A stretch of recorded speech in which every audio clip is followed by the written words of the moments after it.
بسم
الله الرحمن الرحیم. رب اشرح لي صدري ويسر لي امري واحلل عقدة من لساني يفقهوا قولي. ابتدا میلاد پنجمین خورشید ستاره امامت و ولایت امام باقر را و همه رهبویان مکتب دانش و توحید تبریک و تهنیت عرض می کنم. عرض خوش آمد دارم و همه عزیزان هم از سلسله جلیلی روحانیت، جامعه پزشکان دلسوز، خواهران خوب و محترمه ما، برادران عزیز و سباکاران بازار، دانشجویان فرهیخته که هستید و از هر جا تشریف آوردید، مقدم شما را گرامی و عزت دارین را برای شما آرزو میکنیم. برخیز که دومین محمد آمد،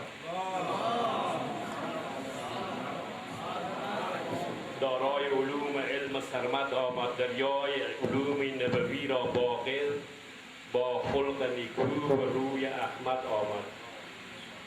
برترین اعمال پس از ایمان به خدا ابراز دوستی با مردم است. رسول اکرم صلی الله علیه و آله و سلم. درود و سلام فراوان بر روان پاک و تابناک صاحب خلق عظیم و رحمت خدا بر روان کسانی که نوح دوستی را وجیبه انسانی خویش قرار داده و با دست نوازش غبار غربت و غصه را از چهره محرومان جامعه زدوده و در کارهای قابل منفعه همت گماردند. براستی چه لذت بخش و عزت آفرین است اجابت امر خدای بزرگ که در کتاب عظیمش می‌فرماید که هرگز به مقام خودگذری نمی‌رسید مگر از آنچه که دوست می‌دارید در راه خداوند انفاق کنید. و چه شیرین و باشکوه است همیاری با ایتام و مساکین و انسان‌های در ره مانده و ناتوان، خدمتی که هیچگاه در مفاهیم عقل و عبادت خلاصه نمی‌شود. سرانجام آن رضایت خالق سبحان را در پی دارد و چنین خدمتی که رنگ و بوی خدایی دارد تا همیشه جاودانه است. و کسی که مصدر چنین خدمتی گردد نزد خالق و مخلوق او روسپید. و در جای دیگر کتاب آسمانی می‌فرماید المال و البنون زینت الحیات الدنیا و الباقیات الصالحات خیر عند ربک ثوابا و خیر عملا. مال و فرزندان زینت حیات دنیاست، لیکن اعمال صالح تا قیامت باقی است نزد پروردگار و بس بهتر و عاقبت آن نیکوتر است. و چه زیباست کسی که می‌میرد و از خود اولاد صالح، علم نافع و صدقه جاریه که عبارت از بنای مسجد، ترمیم راه‌ها، اعمار پل‌ها، بیمارستان‌ها، نهرها و غیره به جا می‌گذارد. بیایید پیش از آن که از ما حساب بگیرند خود ما از خودمان حساب بگیریم و با وجدان آگاه با قضاوت بنشینیم و ببینیم در برابر این همه نعمات الهی چه شکرانه را به جا آورده. این را هم باید یادآور شویم که شکران نعمت‌های خداوندی صرف به گفتن خدایا شکر یا الحمدلله خلاصه نمی شود، هرچند گفتن آن رکنی از ارکان شکرگزاری است.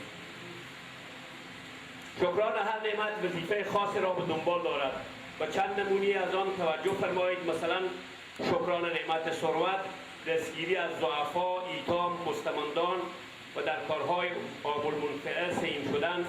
شکران نعمت چشم، مطالعه سودمند، تلاوت قرآن و به دستگاه آفرینش به چشم معرفت دیدن است و به نامحرم عمدن نظر نکردن.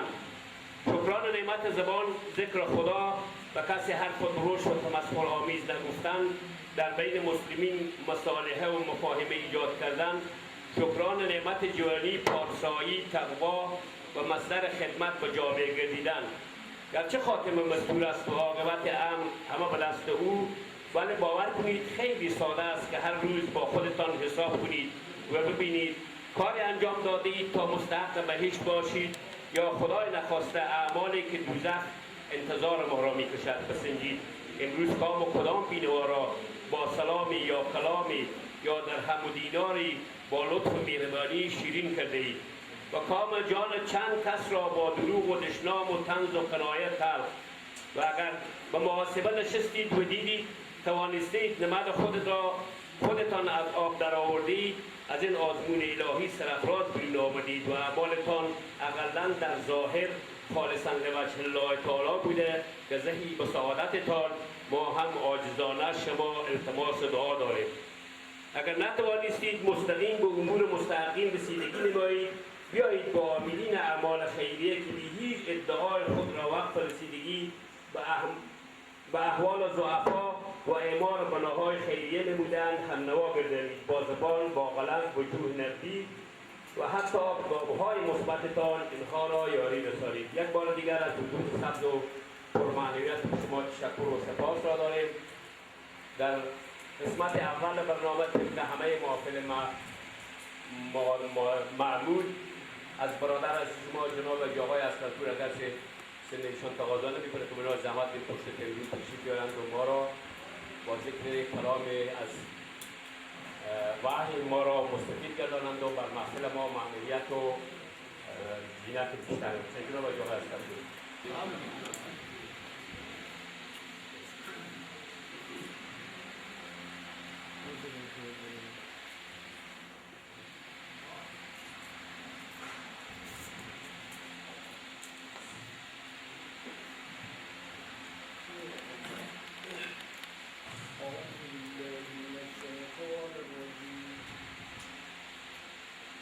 بسم الله الرحمن الرحيم سبح اسم ربك الأعلى الذي خلق فسوى والذي قدر فهدى والذي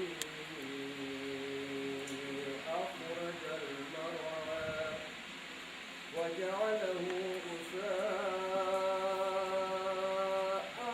أحوى سنقرئك فلا تنسى إلا ما شاء